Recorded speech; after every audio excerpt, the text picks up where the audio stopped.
It's finally time to talk about how spellcasting works in D&D. We're going to use Bard as an example because that's the character sheet we've been filling out, and we'll also finish filling out that last page of our character sheet. So, this is some of the information you need to know about how Bard spellcasting works. You can pause it and look at it later if you want to. This is the last page of our character sheet. Your spellcasting class is Bard. Your spellcasting ability is Charisma. The formula to figure out your spell save DC and your spell attack bonus is right here. Your spell save DC is the number the DM has to roll to avoid your spells that have a save. It'll say in the spell what kind of save the DM needs to roll, but he'll always have to beat this number. So you get it by doing 8 plus your proficiency plus your charisma modifier. So as you level up, your proficiency goes up. You'll have a higher number. It'll be harder to avoid your spells. Your spell attack bonus works just like a weapon attack bonus, except instead of dex or strength, you use charisma and proficiency, so it'll also get stronger as you go. A lot of your spells will say that they're attack spells, and you have to roll an attack to hit with it. So, as a first level bard, you get 2 cantrips, which are 0 level spells, which means you can cast them as many times as you want. I've chosen Message, which lets you send a little message to your allies, or anybody within 120 feet.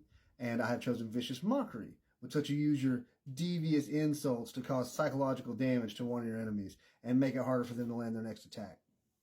You also get to know 4 first level spells. I've chosen Charm Person, because it always helps to turn an enemy into an ally.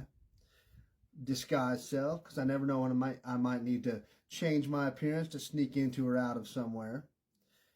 Fairy Fire, because it blankets like a little area and like magical sparklies and makes enemies easier to hit if they fail to save.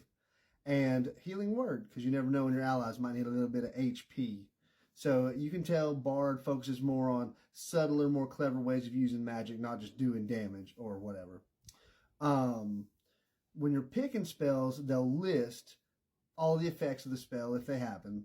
It'll also list what kind of action it takes. Some spells are an action, some are a bonus action. Some spells you can actually use as a reaction. It'll list how long it takes to cast a spell. Some spells take an action, some spells take a minute, some spells take an hour. I mean, there's all kinds of spells duration, like spell times of casting. It'll list the range, how far away. Sometimes you can only cast spells on yourself. And it'll also list the duration for how long the spell lasts. Some are instantaneous, some last hours. So another thing to look at when you're picking out your spells is certain spells require concentration. And due to the nature of concentration, you can only concentrate on one spell at a time that requires concentration. So if you cast another concentration spell, you'll lose concentration on the first and that effect will stop. So at first level, you get 2 level 1 spell slots. So think of spell slots as like a battery. You get 2 charges. So you can cast the same spell twice, or you can cast 2 different spells. But you can only cast 2 first level spells until you get a long rest, like you sleep overnight. Certain spells require material components. That's another thing that'll be listed on the spells is the requirements. Verbal, somatic, material. Verbal means you got to say some words. Somatic means you got to make like hand gestures. So you have to have at least one hand free. And material means like actual physical components, like a little bit of ash or a feather. Spellcasting Focus will take the place of those little material components.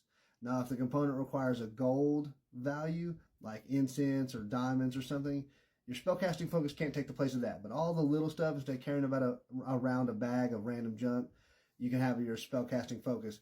Bards would usually use a musical instrument because they're kind of crafting music into magic.